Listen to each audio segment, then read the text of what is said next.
Coming to you live from the Sound System Studios, Dallas, Texas. Take me out to the ball game. Take me out with the crowd. Come after me! I'm a man! I'm 40! I don't care if I never get... Holy cow! Baby water! Baby water!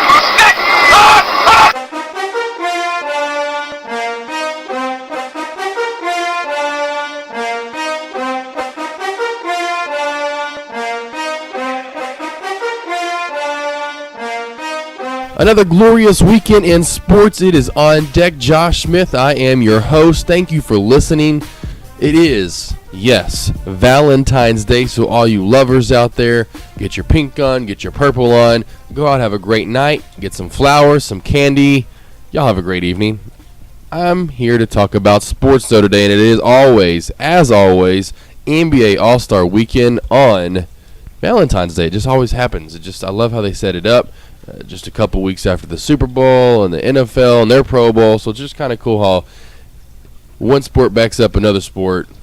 All-Star game for All-Star game. Kind of the same thing when you get in both of these All-Star games, the NFL Pro Bowl, the NBA All-Star game. Just a bunch of points going to be scored. You know that's going to happen. Not much defense, a lot of offense. They don't want to get hurt, especially in the NBA, being that it's in the middle of their season. NFL, of course, they don't want to get hurt, but it's at the end of the season. They can, I guess, deal with an injury, so to speak, where NBA, you get hurt. You're in the middle of your season. Don't want to get hurt. But NBA All-Star Weekend, certainly have to get into that. Some NFL news to get into today as well. Speaking of Valentine's Day, how about Denzel Valentine? Probably maybe hadn't heard much of this guy. Well, what a day to come through. His name, obviously being Valentine, he comes through on Valentine's Day, giving Michigan State a well-needed big win over Ohio State, hitting the game-winning three-pointer with 3.2 seconds left to go. That just happened a little bit earlier today if you missed it. Oh, great day for Denzel Valentine.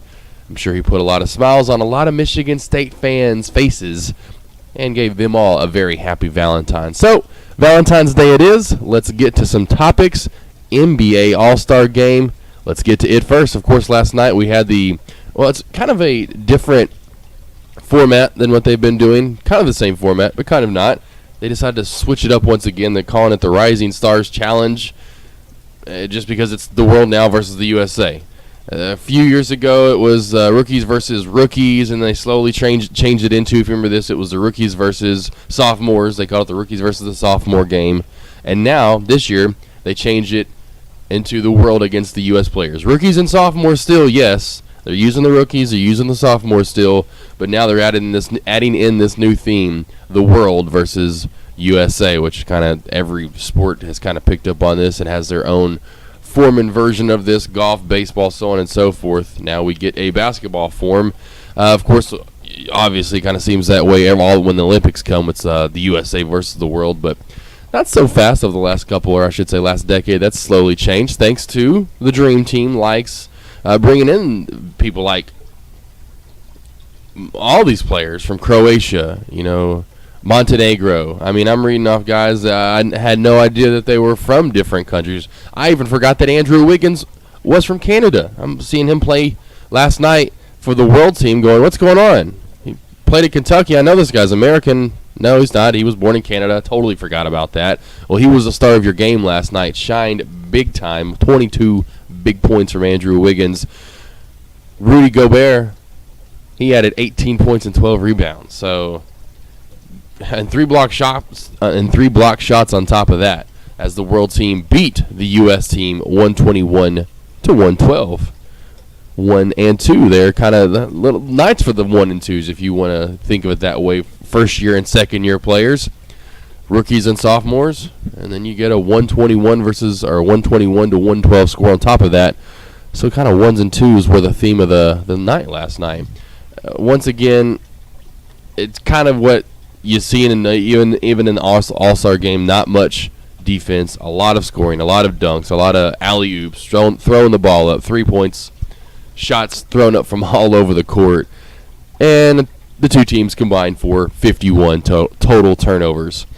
So, very fun game last night, Andrew Wiggins showcased why he is who he is and why the Cavaliers did pick him up number one, knowing that, hey, we got to get the best player available if we're going to make a trade and get Love in here and all what they did for LeBron. Which leads us to tonight. I should say, some people almost forget about the All-Star game. A lot of people look forward to tonight more so than they do than the All-Star game.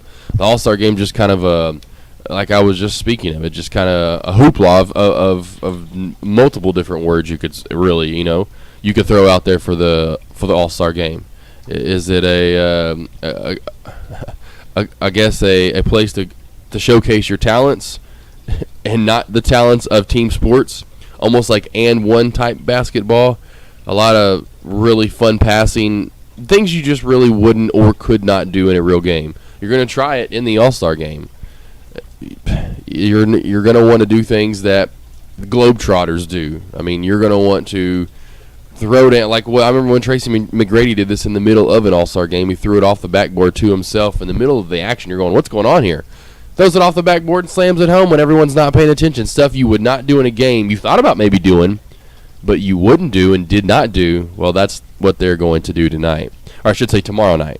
Tonight, though, it's what a lot of people are looking forward to. 3-point contest and the slam dunk contest. Skills challenge has slowly but surely made its way into the realm of discussions of is that, as in being discussed. It was always the 3-point shootout. It was always the slam dunk contest. Now tonight, once again, or I should say over the last few years, they've been adding in the skills challenge.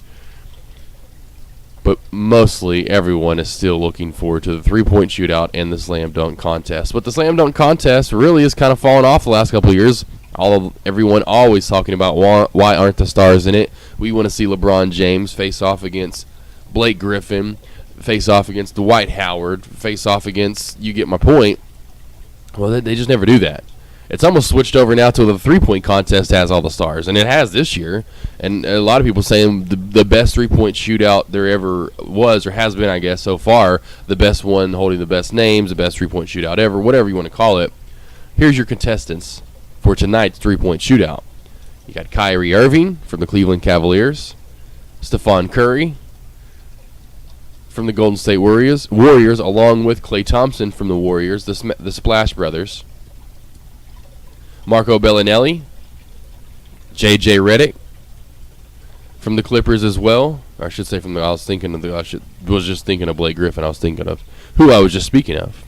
You got James Harden, Kyle Korver, and Wesley Matthews. So once again, Wesley Matthews of the Trailblazers, kind of almost a trailblazer. He's trying to set a blazing trail, kind of coming up out of nowhere here in the last year.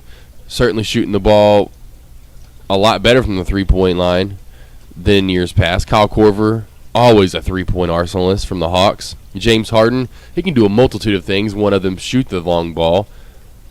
He's playing with the Rockets right now. Great year from James Harden. J.J. Redick, as I spoke of with the Clippers. Remember him, I'm sure, back in his Duke days shooting the 3-point shot. Well, he can still shoot it, as he did with all those years with the Magic, making his way now to the Clippers.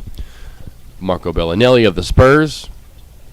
Always been a great 3-point shooter. Once again, the Splash Brothers, Stephen Curry and Klay Thompson from the Warriors, and Kyrie Irving from the Cavaliers. My pick, just because I read an article earlier today stating how he was trained literally by a shotician, a doctor, so to speak, that literally looked at shots of arcs, the angles, so on and so forth, and was literally a doctor, had a doctor in shot shooting, or had a doctrine, I guess. And his doctrine was, so to speak, in that. He looked at the arc of shots, the angles, how they're shot, the way the person shoots the ball. He worked with him as a kid. Forgot the doctor's name, but worked with Klay Thompson as a kid. That's why he pretty much is automatic from the 3-point line. I mean, the kid, he's got the touch. He developed his picture-perfect shooting in his youth from the help of, yes, a true shot doctor. A true shot doctor. And you can tell him, I mean, when he just shoots it, it looks automatic. A lot of these guys do anymore. I'll go with Klay Thompson, and I would like to see that. Klay Thompson edges out Stephen Curry in the finals, but it's going to be Klay Thompson and Kyle Korver in the finals. Klay Thompson's going to take it. Let's get it, Klay. That leads us to the dunk contest. We got all these names in the three-point shootout. And speaking of that, just want to go through just other three-point shootout contests in the past that were notable with big names. And did want to mention this. Can you believe Michael Jordan, if I told you this, Michael Jordan was in a three-point shooting contest? Yes, back in the 89-90 season. Him and Craig Hodges. Michael Jordan and Craig Hodges facing off against each other. Remember when they would do that? They'd have guys on the opposite ends of the court. They'd face off against each other. I love that. You got to see both guys shoot. There's obviously how they were doing against each other. But anyway, of course, Michael, I don't know, he ended up with like 5, 6, 7 points. Not many. Craig Hodges beat him and then ended up winning the contest that year. Craig Hodges won. And talk about that year. You got Larry Bird, Craig Hodges, Craig Elo, Jordan, Reggie Miller, Mark Price, Sandoval, John Sandoval. I mean, there's some three-point shooting names. That's why they're talking about the greatest three-point shooting contest ever. I had to go back and look at some of these. Of course, you have the first couple of years. You got Danny Ainge, Larry Bird. I should say the first couple of years with a three-point shootout because the contest and the line wasn't even developed, obviously, until the early 80s. But, the first few years, you got people like Larry Bird, Danny Ainge, Craig Hodges, Dale Ellis, Mark Price, Detlef Schrempf, Byron Scott. Those are some big names. I mean, I know we're caught in the moment now, but those are some big name people I know people were excited to see and hear and watch back then. A year later, after the Michael Jordan year, you got Danny Ainge, Clyde Drexler, Tim Hardaway, Hershey Hawkins, Craig Hodges, Terry Porter, Glenn Rice, Dennis Scott. You going to tell me all those names right there? Half of those guys are all probably Hall of Famers, I know, but then All-Stars any given year. Danny Ainge, Clyde Drexler, Tim Hardaway. Then you got Hershey Hawkins, Craig Hodges, Terry Porter, Glenn Rice, Dennis Scott. I know a lot of you may not remember Craig Hodges. He was and that was what he was, a great three-point shooter for the Bulls, and may have won a couple of rings with them. I know they may have let him go after that first or second championship ring. And he may have actually been there through the 93 season. I can't remember because they have him here when I have him listed. Craig Hodges was in every three-point shootout, 85-86 inaugural season. Craig Hodges was in it to the 92-93 season. 8 straight years Craig Hodges was in it. He won it 3 years in a row. Did what Larry Bird did. Larry Bird won it the first 3 years, 85-86, 86-87, 87-88. Then Craig Hodges won from 89 to 92. So there are just some big names all throughout history. I know they like to get caught in the realm of what's going on right now, and that's by far the best ever. Well, maybe, I couldn't do it. There's so many names I was going to go through, and I wish maybe there was a site that would do it for you that had a tally of all the contestants' shooting percentage, as in a tally of what their three-point percentage was that year. As in, say, for instance, here's another year with just loaded with names. Ray Allen, Mike Bibby, Hubert Davis, Jeff Hornacek, Allen Iverson, Dirk Nowitzki, Terry Porter. Like, what was their overall three-point field goal percentage heading into the three-point shootout that year? So there have been years with massive big names, and also on top of the fact, guys that could shoot the three. Not just guys that were big names, but also guys that could shoot the three. So there are just a few of the ones that I decided to throw out. You can go back and look at yourself that there were other years with a lot of great talent. And then now, which of course leads me, as I said, to the slam dunk contest, where you probably haven't even heard of these guys. I can't even pronounce one of the guys' names. Mason Plumlee, Brooklyn Nets. You're telling me Mason Plumlee, when he played for Duke, the guy that played for Duke, the white boy. He's your dunk he's a center. Maybe if it's Dwight Howard or Shaq, because he's going to break every goal every time, that'd be fun to see. But Mason Plumlee, next contestant. You got 2 in a row here that they're going to be certainly most likely the front runners. Victor Oladipo, or Orlando Magic. Then you got Zach LaVine, who looked great last night in the Rising Stars Challenge. He plays for the Minnesota Timberwolves. So you got a couple in a row that I know can slam a jamma. The high fly, slam a jamma, that whole thing. The guys I know that can bring it. Then the guy I can't pronounce his name, plays for the Bucks. Giannis Antetokounmpo. I'm just giving it a shot. I wish I would have heard it before I even try to pronounce this. I'm sure it's been said multiple times this week on ESPN or any of these stations talking about the slam dunk contest and the participants, but didn't hear his name, and that just brings you to my point. Who are these guys? You don't, and for the most part, even Levine. I know who Plumlee and Oladipo are, obviously, but I don't really. They're not big star players. They haven't even they have in years past. Or say Nate Robinson was facing off against Dwight Howard, decent, and then you got a couple other guys you'd add to it. 6 to 8 guys. This year you only have 4 total. 4 total. I'm not even gonna go back to some years and the guys they had and in the NBA slam dunk contest. There would be 4 guys that are all legends in some of these, and I went back and looked at. I mean, when you have people like Michael Jordan and Dominique Wilkins facing off against each other in the finals. I mean, you can all go back to, literally, we can go all the way back to, I think it was 76. That's what started it all off, in a great one. One of the first ones. May have been the first one. I can't quite remember. Julius Erving from the free throw line. The first time that's ever been done was Julius Erving from the free throw line back in 76. And that was the inaugural year. So there you go. You got people like Julius Erving. I think we've all kind of heard of him. Dominique Wilkins winning in 85. Spud Webb, shortest ever still to win it. He won it in 86. Here in Dallas, where I am broadcasting live from. Of course, you have Michael Jordan taking back-to-back years. The controversial showdown between him and Dominique Wilkins, where he won in Chicago. You get D. Brown covering up his face a couple years later in 90. That whole, I know you remember the literally iconic look. He's got his arm covering his face. Cedric Ceballos follows that up the year after, puts the blindfold on, dunks it, and then you kind of take a few years where it was still watchable, still fun to watch,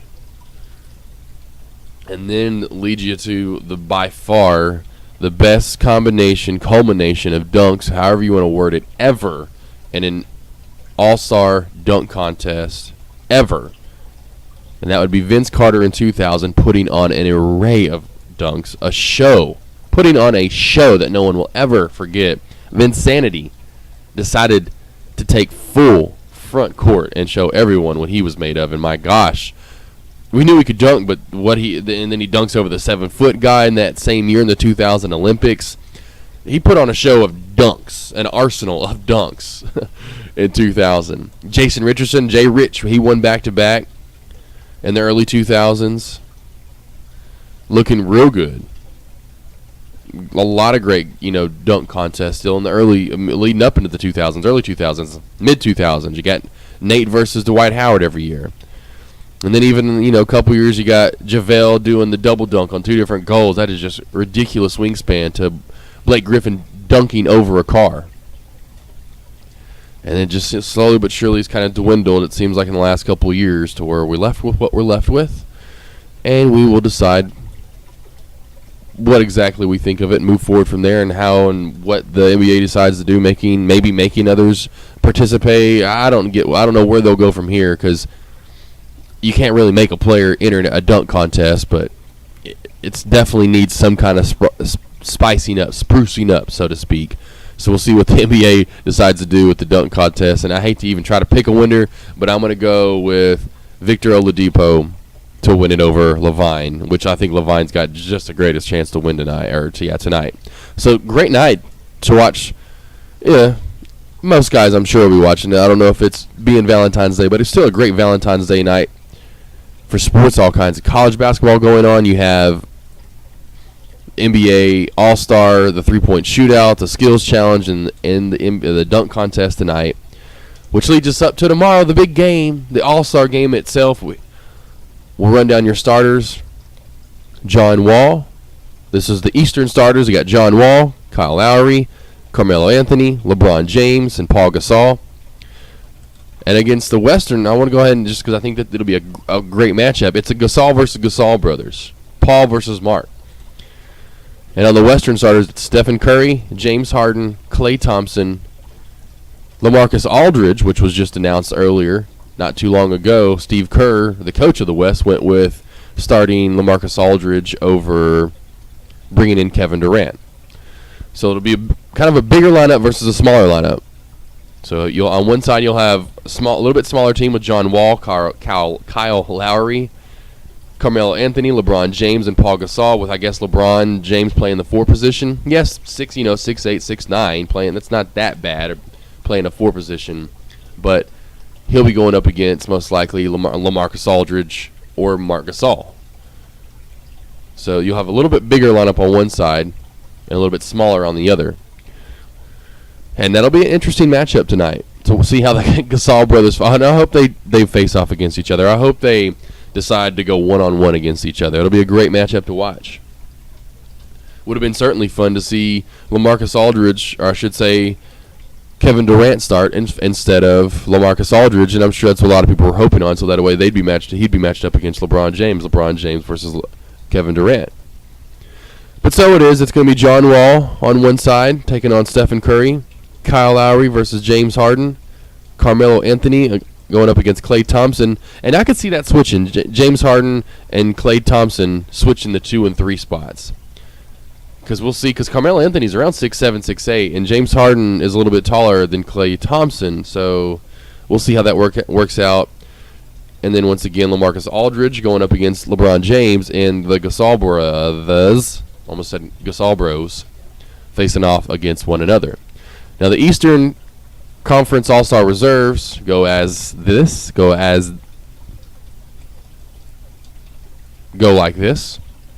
Al Horford, Paul Millsap, Jeff Teague, Jimmy Butler, Kyrie Irving, Kyle Korver, and Chris Bosh. Jimmy Butler kind of making a name for himself for the past couple years, certainly rising to stardom. A guy I really hadn't even heard of that much, even coming out of college. Next thing you know, he's really fit in good with the Bulls and having a great year. Jeff Teague, guy you wouldn't think ever go right along with the Atlanta Hawks. You wouldn't think that you would be seeing him in an all-star game, and here we are. And just to let you know, Kyle Korver did replace Dwayne Wade, who just took himself out with a hamstring injury earlier in the week, so Kyle Korver does replace him. Your Western Conference All-Star reserves, you got Damian Lillard, DeMarcus Cousins, Russell Westbrook, Chris Paul, LaMarcus Aldridge, Kevin Durant, and Tim Duncan. And their replacement list goes like this. Cousins replaced Kobe Bryant. Of course, if you remember Kobe, his rotator cuff tore that up. Poor Kobe is seriously one of the most injury-plagued athletes I've ever seen over the last couple of years. It's crazy. Damian Lillard replaces Blake Griffin, who went out with that elbow. The bursitis, we talked about that last week. He had to drain it. Now he's going to have surgery. Could be out 4 to 6 weeks. And Dirk Nowitzki replaces Anthony Davis, who just went out as well in the last week or so with a shoulder injury. So, and a couple of those really should need be on the team. DeMarcus Cousins replacing Kobe Bryant should have been on the list already. Shouldn't be replacing. He should be on the list over Kobe Bryant. Damian Lillard, same with Damian Lillard. I mean, I know Blake Griffin should be on the list, but Damian Lillard's had a phenomenal year. He's by far one of the best players in the Western Conference, the star for the Portland Trail Blazers, besides LaMarcus Aldridge. I mean, how do you not have him on the list the year he's had? His numbers, I forgot exactly. He's putting up right around 20-plus points per game, assists, steal. He fills up the stat column. That's what a Damian Lillard does. He not only scores, but he can get you 7 to 10 assists a game. He'll get you 3 to 5 boards. He'll get you 1 or 2 steals a game. And that is your lineup for the 2015 All-Star Game. Tomorrow night, tips off right around 7:30 or so. That'll be on TNT. Tonight, the Shooting Stars Skills Challenge, 3-point shootout, slam dunk contest. That'll be about the same time, 7:30 on TNT. So tonight, TNT, all kinds of cool action. And tomorrow night as well on the All-Star Sunday, get your basketball on. Let's move it on over to some football, though. Big news coming out of Denver. Peyton Manning reassured the Denver Bronco officials, including General Manager John Elway, that he is physically and mentally prepared to play at a significant level in 2015. So we'll see exactly how this pans out over the next couple of weeks. Peyton, who turns 39 next month, took it upon himself to get a comprehensive evaluation from a renowned performance manager and trainer, Mackie Shilstone. So during the past 2.5 weeks, he's been going after it down in New Orleans. And Shilstone, who's worked with a number of elite athletes in the latest stages of their careers, that's what he specializes in. Well, he's given the quarterback a strong assessment based on numerous workouts and tests over the past couple of weeks. That he looks good, that he can play at a good level, high level. Quad injury that plagued him at the end of the season is fully healed. Only other thing, I've mentioned this a couple of times, and Peyton Manning is on the Denver Broncos roster come March 9th. That's one day before the league's new business year commences. He will be guaranteed $19 million. So right then and there, the Broncos got to fork over $19 million to Peyton Manning. I've said this time and time again. They need to restructure that deal. I know they'll have plenty of money, and people I hear the analysts and everyone saying that they'll have $26 million projected for next year, $50 million for the year after that. Well, of course, Peyton won't be on the payroll for that year, but he is for next year, and they do still have $26 million, which is middle to upper pack in the NFL. And I'll get into that in a minute. They have plenty of money to spend, but you do have to re-sign a Demaryius Thomas, a Julius Thomas, a Terrence Pot Roast Knighton in the middle. You got some names to re-sign, and you need help along the way. Yes, you want to re-sign those players, and I've got $26 million to do it. But what about the other pieces you actually need help with, like your offensive line? I hope you're not just depending on the upcoming draft to solve offensive line issues. So, other issues that they have as well, I'm not going to get into them. Peyton, you don't need $19 million. I've assessed this the last couple of weeks. You've made $250 million almost, and just your pay from the NFL. This isn't endorsements on top of the fact, which is probably another $100 million plus. So you've made at least $250, $300, $400 million since you've been in the NFL. Please, think you've made enough money. $19 million. I don't care if it's enough, whatever you want to term it as, too much next year. Yes, right for I guess some people would say he's not worth the $19 million anymore is my point. He's not that top-level quarterback anymore. I don't care. Justify it how you want to justify it. The point being, I'm justifying it as you'd have $10 more million to spend if you took $10 less million next year. Or however many million less you take, you're going to have that much more to spend. As I said, John Elway played for free his last year, just so he could win another Super Bowl. He finally got his one. He wanted another so bad he played for about $300, $400K his last year, so he could free up that many million more dollars. He was supposed to make 4, 5, 6, 7. I forgot what it was at first. Then cut it down to about $4 million. Then he literally just said, "Heck, pretty much said I'll play for free." Played for under $500,000. Peyton Manning, take a pay cut. Let's get to the next. Talking about pay, certainly have to speak of this. Roger Goodell has made hundreds of millions of dollars since becoming the NFL commissioner. Would it surprise you? And I don't know if you've seen this. He made $35 million last year alone, or I should say in 2013. $35 million the NFL commissioner makes. Are you ridiculously crazy? And this wouldn't be that bad. 2006, his first few years, here it is, $4.5 million, goes up to $5.9 million in 2007.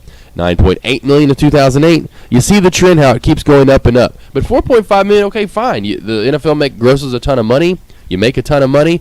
You can get paid a few $1 million. Okay, you're the commissioner of the league. That's fine. But $30+ million to be the commissioner of this league, unless the players are now making $50 million a year, I don't think you deserve $35 million a year. If it isn't for the players, you are nobody, Roger Goodell. There is no NFL if it isn't for these players sacrificing their bodies each and every week, 16 weeks plus out of the year. Don't get it. I don't even fathom how he's went up, and that it doesn't go on to explain how he's went from $4.5 million all the way up to $35 million. So he's increased his freaking earnings have increased $30 million in 10 years, or actually less than 10 years. He got a good deal. Moving on. Next source of money, NFL. Big paydays coming up. Free agents will have to be re-signed. Many of them, big names, I should say. Many big names out there. You got Nick Ndamukong Suh, Detroit Lions. What's he going to do? Dez Bryant, Dallas Cowboys. Justin Houston from the Kansas City Chiefs. Demaryius Thomas for the Broncos. Devin McCourty for the Patriots. Randall Cobb for the Packers. Julius Thomas for the Broncos, as aforementioned.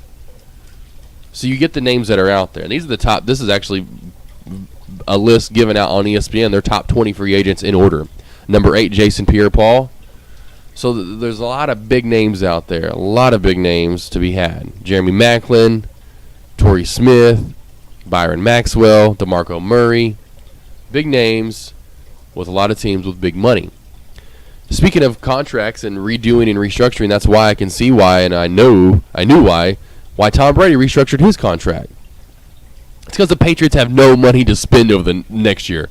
They're already due $3 million, and they're behind $3 million. So they're going to have to come up with some roster movements.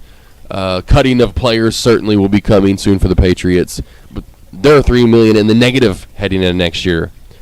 49ers and Cardinals, same for them. Patriots, Chiefs, 49ers, Cardinals, Saints. Just a few teams looking at having to cut some players. Your Cowboys here in Dallas, you only got about $7 million of space to work with next year, cap space. But you'll find some room to work with players. The Broncos, as I just mentioned, they got $26 million, $24 million. Packers and Seahawks, $22 million apiece, respectively. Lions have about $15 million. There you go. Start spending your money. Hey, if you wouldn't be so terrible if you'd spend your money, Jaguars. $62 million the Jaguars have to spend next year, their cap space. Oakland Raiders, $51 million. You probably wouldn't think that, being the Raiders just sign all kinds of people nonstop, it seems like. Cleveland Browns, $50 million of cap space to spend next year. The Jets, $49 million. Titans, $44 million. You get my point. Spend some money, guys. You might actually have a good team. Was Jim Harbaugh pushed out? It looks like he was. Told a podcast out on the West Coast earlier this week that he was pushed out. Pretty much was told he wasn't going to be the coach anymore after a December 14 loss to the Seattle Seahawks right after the game. To his recollection, they said that he wouldn't be returning to the team next year to be the coach. Instead of pretty much quitting, I guess is what he's stating on the 49ers. He wanted to start finish what he started. And right after his season-ending win, which he did go out on a win, he beat the Cardinals on December 28th, 20-17. Right after the game, the Niners issued a statement declaring that they had mutually agreed to part ways.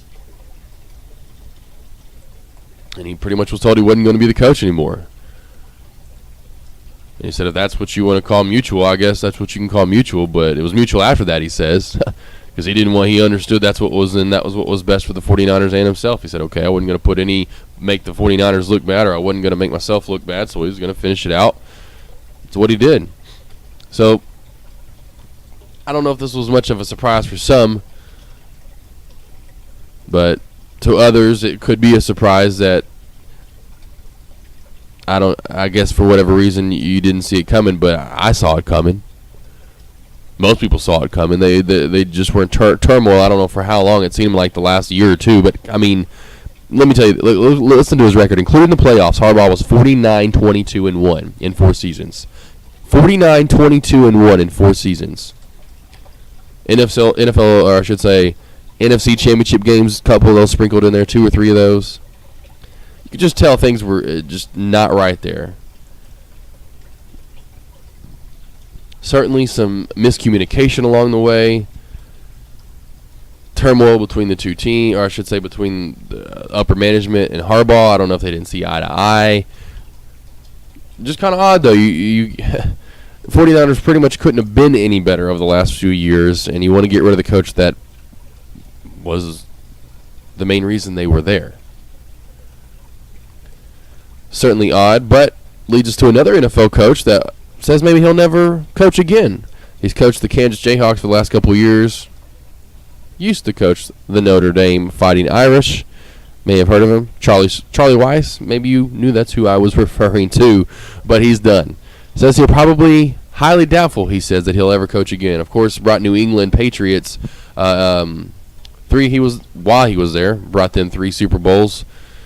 Was a great offensive coordinator, great offensive mind. 6-22 though with Kansas over the last couple of years. 5-year run at Notre Dame that wasn't the greatest of runs, but it was his alma mater. They wanted to give him a chance. Wish he could have. That was one thing he said. He wished he could have. His career could have lasted longer. It was one of those kind of things. Even when he was with the Patriots, I was like, who is this guy? This is Charlie Weiss. I've never heard of this guy before. He already looked old. Is my point. He's only 58 now. 10 years ago he was 48, but everyone ages differently, and I don't know if health has anything to do with it, or if just the way he's kind of slowly but surely dwindled the last 5, 6, 7, 8 years. His coaching resume doesn't look near as good. His presence probably not much maybe wanted at other universities. Highly looked after, highly sought after jobs is what he's probably wanting to get. He would have to take a smaller job, even worse than Kansas. And Kansas football in college, well, if you know Kansas football, they're not very great. So Charlie Weiss, we bid you adieu, my friend. We'll see where his next stop lands him, if there is. And I could see him maybe even being a consultant. You see that a lot of the times. Former Raiders coach Dennis Allen, I think it's the Saints he's going to help. He's going to be some kind of defensive or offensive something, consultant, assistant, or whatever. I didn't really quite look that up. But there's so many jobs out there now that people, not only just coaching jobs, where you kind of just come in and you get paid probably, obviously NFL, hundreds of millions of dollars they make. The teams themselves make as well. They got plenty of money to hire someone come in and, hey, you don't have to coach these players. We just need you to look at each team's offense each and every week and break it down for us, and then you and the defensive coordinator can get together. You get my point. So things of that nature. So I could see Charlie Weiss doing that to help an offense out in the near future.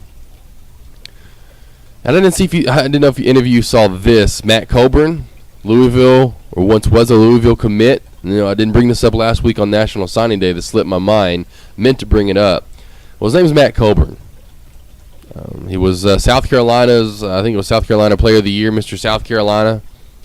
Great player out of this, like I said, state of South Carolina. Good-looking running back. I looked at some of his tape. I'm like, wow. After this, I didn't really know who he was. I wasn't too interested in every commit that Louisville had signed this year. Well, after what happened last week, or I should say, it was last week, 10 days ago, 10, 15 days, now we've all heard of Matt Coburn if you are paying attention to the recruiting world. Here's the story. He announced last June that he'd be playing for the Louisville Cardinals. Went ahead and committed to Louisville, played for Bobby Petrino. Well, just a couple days before National Signing Day, he was told that there would be no scholarship available for him in 2015, that he was going to be asked a gray shirt instead. And what a gray shirt is what schools, teams do to recruits. It's like, hey, we are kind of full. We have a full recruiting class coming up this year. I'm sorry, we have a full signing class. Here's a gray shirt. You'll get, I don't know exactly if a gray shirt still gets a scholarship or not. I don't think he does. I think he would have to pay for his way for a year and then would get a scholarship. I think that's all that a gray shirt does. It guarantees a scholarship for him for the next year and years to come. So here he is last June, commits to the Cardinals. South Carolina's Mr. Football. And Matt Coburn pretty much gets denied. Gets the hand to the face, whatever you want to call it. He just gets dissed by Louisville. Says, no, we don't have room for you. We had 3 defensive backs leave for the draft last year. We need to sign. We need a little bit more of an urgency to sign these guys. Sorry. Ha! What? Wow. Well, Tom Knotts, his high school head coach at Dutch Fork High, said that Louisville coach Bobby Petrino and his staff are barred no longer to recruit or even come on campus at the high school. No longer ever is Bobby Petrino, or at least that coaching staff, allowed to come back to Dutch Fork High, where Mr. Matthew Coburn played his high school football. And so the poor man, after all of this, you think South Carolina might get on him. I didn't really look into that and see if they tried to get him, but it was down to Wake Forest. Okay, Wake Forest. And Georgia Southern, Furman, or Marshall. Georgia Southern and Furman. I mean, Marshall actually has made a little bit of an interesting run over the last couple of years and has played pretty good football. You got Wake Forest. They're in the ACC as well. And I say as well as Louisville is in the ACC. So you have another ACC school look at you. Well, sure enough, he signs with Wake Forest just like that. Wake Forest sees what happens, offers him a scholarship right away, takes a visit, does Coburn immediately chooses Wake Forest. over Georgia Southern, Furman, and Marshall. So, a little bit of spice to add to this story. Wake Forest and Louisville, who are in the same division of the ACC, they play together the day before Halloween. So that ought to be a fun matchup this coming year on October 30th. Your stories of the week, let's get to them. They are on deck. Got a couple of fun little stories here. How about Josh Scobie? Maybe you heard of him, maybe you haven't. He's Jacksonville Jaguars, the NFL team. If you heard of that team, that's their kicker. Well, he decided to call out Tiger Woods in a tweet, jokingly it seems like, with a Skins match game at the San Jose Country Club. And here it is from a tweet. Josh Scobie tweeted, Tiger, meet me at San Jose Country Club tomorrow. $100,000 a hole. You get 2 aside. You called Tiger Woods out $100,000 a hole and told him he gets 2 aside. That means I'll give you 2 shots. Whatever you score, say you shoot a 30. Say if I shoot, a 38, and we shoot and you shoot a 38, you beat me because I've given you 2. You get my point. Well, he said he didn't mean to tag Woods in that tweet, and followed it up with another tweet in which he said he meant to text that to Woods. And in the next one it says, oops, meant to text that to him. What? I think when you press the Twitter account, your Twitter icon, your Twitter app on your phone, and the Twitter thing pops up, and then you're typing in Twitter what you want to tweet about. I don't think anywhere in there you're going, this is a text, right? No, I'm texting Tiger, right? Let me pull up Tiger Woods and make sure I'm texting. Let me in my text log. Let me find Tiger. No, that's where you would go if you're texting him, Josh Scobie. So, of course, was backlashed with hundreds and hundreds of fans from Tiger Woods. So we'll see exactly if he decides to take Tiger Woods' challenge or not. I don't know if he does. I doubt he does. Scobie is a +3 handicap who attempted to qualify the U.S. Open in 2010. He's entering his final season in Jacksonville. How about this? Another fun story. BYU signed a 6'7", 410-pound football player. Yeah, this is just a crazy, crazy story. An assistant of Bronco Mendenhall, he is the BYU football head coach, Bronco Mendenhall. Well, an assistant of the school went to catch a pickup basketball game in a tiny island of Tonga. Well, there he saw Montikai Langi, an enormous teenager with quick feet. Well, it just impressed the assistant coach so much that he wanted to keep an eye on him. Well, so much that 6'7", 410 pounds of Mr. Langi decided to sign with BYU. Mendenhall literally offered this guy a scholarship with no one on the coaching staff ever seeing him play football. Said they decided to meet with him for 15 minutes before the young man decided to go off on his Mormon mission. He was about to head off to a Mormon mission. Talked with the head coach, Bronco Mendenhall, for a few days, and lo and behold, signs with BYU. Mendenhall says he couldn't pass up the chance. It's not a fat 410 pounds, and look at the kid up. Mendenhall compared him even to the spirit of Ezekiel Ansah. Remember him? Ezekiel Ansah, let me tell you this guy's story. Was at BYU for academics before walking onto the track team. Then trying out for the football team, thus leading to him becoming the number 5 overall pick by the Detroit Lions in the 2013 NFL Draft. So certainly let's keep an eye on BYU football and what happens with the 6'7", 410-pound Montikai Langi. And the last story of the week, how about a high school basketball game, any game ever, with basketball ending in 2-0 at high school? A high school basketball game ending in 2-0. I'm not making this up. 2-0 was the final score. Yeah, back on, I think it was January the 30th of this year, an actual full 32-minute varsity boys basketball game between Alabama's Bibb County and Brookwood literally ended in a 2-0 loss for one team. 2-0 win for the other team. Bibb County won 2-0 over Brookwood to set a state record for the lowest scoring game ever in Alabama high school basketball history. Lowest game in U.S. history since 77. The lowest basketball game total since 1977. Both teams actually played each other. Get this. Both teams played each other back in November to start the season off. And combined for 76 points. Combined for a total of 76 points. Brookwood won that one 40-36. Well, Bibb County decided to get back at them and win this one 2-0. They said, we'll show you defense. And it's not like they're terrible. Bibb County, who did just win the game, improved to 22-9 on the season. Are you kidding me? 22-9? And they scored 2 points in a game? Coach said they were tired. It was their 4th game of the week. They were cramping toward the end of the week. The game was on a Friday night. He said he decided to make a decision. Scored. And get this. The 2-0 score, those first 2 points were scored in the first 15 seconds of the game. Yeah, they were scored in the first 15 seconds. A missed shot, a rebound, put back. And they said that the rest of the game, they pretty much just dribbled the ball. Coach went on to say their players were tired. It was completely played defense. When they get the ball, they just dribble. Literally, they just dribbled. Like when you see those girl games where girls will dribble out the clock with her, they might be up 10 to 6 with 4 minutes left to go in the game. They're going to dribble the rest of the game if they can dribble. They don't turn it over. They're going to win 10 to 6. Well, that was this guy's plan. Coach's plan.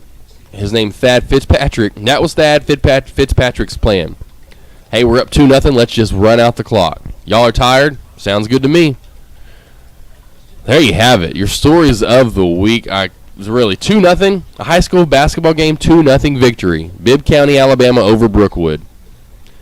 6'7", 410 football player signed to BYU, and I shouldn't say football player because guys never. I don't know. Nobody's ever played football. No one's ever seen him play football. And Josh Scobie calling out Tiger Woods. And Tiger, I think the break's needed for you. He came out early in the week and said he needed a break. His play's not up to tournament play, obviously. But he needs this break. He doesn't need a break where I'm going to heal my injuries and think. No, he needs to just get away, chill, relax, go smoke you a stogie, go get you a drink. And go hang out with Charles Barkley, your friend that used to be your friend, not your friend anymore. You need to get back to the things you used to do that make you happy. I know you want to find a new life, find a new light, but it's all your mental state. That's why you're not physically unable to play golf. You don't need to swing as hard as you do, I know, a lot of the time, but you need to get back mentally prepared for this game. So, Tiger, have a nice, fun little break. Hopefully we'll see you soon. Hopefully prepare to play more golf at a high level. All-Star game. All-Star weekend. All-Star Saturday. All-Star Sunday. Hopefully everyone has a beautifully fun, relaxing, elegant Valentine's Day and weekend. Enjoy the game tomorrow night. Enjoy your three-point contest, your dunk contest, skill challenge tonight, your rest of your NCAA basketball. We'll catch up with NFL next week, see if there's any new news, new signings that will be coming out over the next couple of months, or I should say next couple of weeks. Teams will eventually start cutting players, getting ready for the new NFL season, because if these players are on their roster, that means they got to sign them, so on and so forth. So you'll see some cuts certainly made first, and then we'll see what players are signed and where they go in the free agent world. I think a lot of players will re-sign what the teams are with, but you'll see a lot of, as always, a lot of new faces on different teams. As always, on deck, Josh Smith. Follow me on Twitter, Joshua A. Smith 7. Don't forget the website. That's where you found this at, Josh Smith Sports. Check out the blog. Let me know what you need, what you want to hear. I did hear some news last week. I got a couple of emails in on some players, recruits that y'all wanted me to look up. I'll get on that. I just kind of want to touch up this week, a little show just to catch up on a couple different things. I'm going to do some research. I'll find those players out for you that you were talking about in the recruiting world. But as always, don't forget, you can always follow me on Twitter at Joshua A. Smith 7 right here, joshsmithsports.com. Catch you next week. I'm out. On deck.